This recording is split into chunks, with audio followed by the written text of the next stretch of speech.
Why some people walk past great art without seeing it.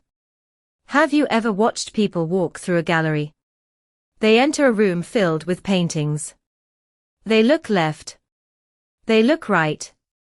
They take a few photographs. They read a label. And then they keep walking. 5 minutes later, they have seen 50 paintings. But how many did they actually see? This is one of the strange things about visiting a gallery. We can spend hours surrounded by art and barely look at anything. We think seeing is automatic. Our eyes are open. The painting is right in front of us. Therefore, we must be seeing it. But seeing and looking are not the same thing. Seeing happens automatically. Looking requires attention. And attention has become one of the most valuable things we have. Think about the modern world. Our phones constantly demand our attention. Notifications appear. Messages arrive. Videos change every few seconds. Advertisements compete for our eyes. We become accustomed to constant movement. Then we enter a gallery.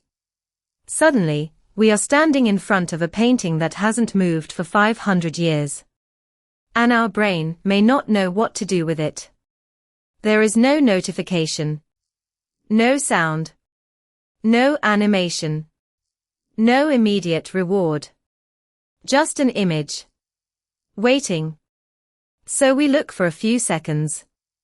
And move on. But great paintings often require something different. They require time. Look closely at an old master painting. At first, you may see the overall composition.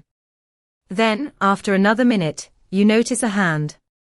Then a small object in the background. Then a shadow. Then a facial expression.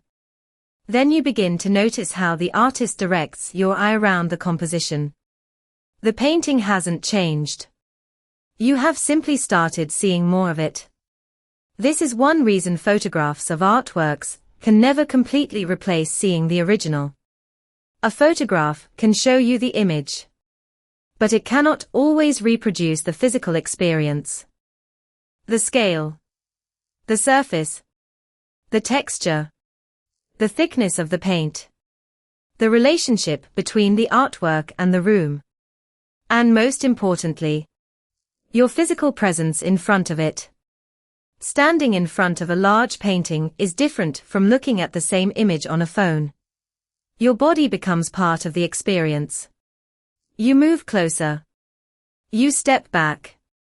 You notice details. You change your position. And slowly, the painting begins to reveal itself. But there is another reason people walk past great art. They may not know what they are looking at. If we don't have a vocabulary for something, it can be difficult to know where to begin. A painting may not immediately appear beautiful.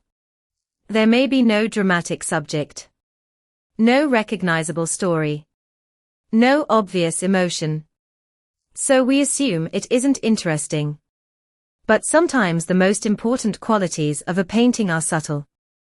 The way the artist handles light. The balance of shapes. The rhythm of lines. The relationship between warm and cool colors. The texture of the surface. The space between figures. These things may not announce themselves. They have to be discovered. And discovery requires patience. There is also the problem of expectations. Many people enter a museum expecting art to entertain them immediately. They expect to feel something. They expect to understand something. And if that doesn't happen in the first 10 seconds, they move on. But imagine treating a painting like a person. Would you meet someone for 10 seconds and decide you knew everything about them? Probably not. Yet we often do exactly that with art. We glance. We judge. We move on. Sometimes a painting needs a relationship with the viewer. The first encounter may be nothing special. The second encounter may be different. And after learning something about the artist, the painting may become completely different. This is why returning to the same artwork years later can be such an interesting experience. You have changed. Your life has changed. Your memories have changed. Your understanding of the world has changed. And suddenly, the same painting speaks differently. A portrait of an elderly person may mean very little when you are 20. Then decades later, you may stand in front of the same portrait and see something you couldn't see before. Perhaps you notice the hands, the tiredness in the face, the quiet dignity, the vulnerability. Age gives us new eyes. Experience changes what we recognize. This is one of the beautiful things about art. A great artwork doesn't necessarily give you the same experience every time. It can grow with you. But there is another reason people rush through galleries. They are trying to see everything. This may sound reasonable.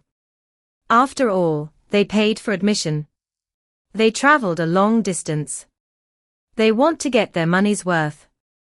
So they try to see every room, every artist, every painting, every sculpture. But perhaps that isn't the best way to experience art. You don't need to see everything. Sometimes one painting is enough. Find one artwork that catches your attention. And stay. 5 minutes.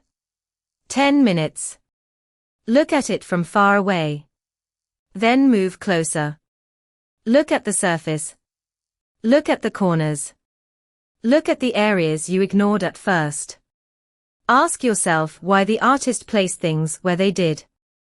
Then step back again. You may discover that the painting you almost walked past becomes the painting you remember most. And perhaps that is the greatest difference between visiting a gallery and experiencing one. A gallery visit can be measured in numbers. How many rooms did you see? How many paintings? How many photographs did you take? But a gallery experience cannot be measured that way. Maybe you saw only 10 paintings. But one of them stayed with you. One image followed you home. One face appeared in your thoughts later that evening. One painting made you stop and think about something in your own life. That is not seeing less. That may actually be seeing more. So the next time you enter a gallery, don't try to win a race against the walls. Slow down. Let some paintings pass you by. You don't have to see everything. Instead, find the one that makes you stop. And give it your time. Because sometimes the greatest artwork in the gallery is not the one you were told to admire. It is the one you almost walked past, but didn't. This is the gallery experience.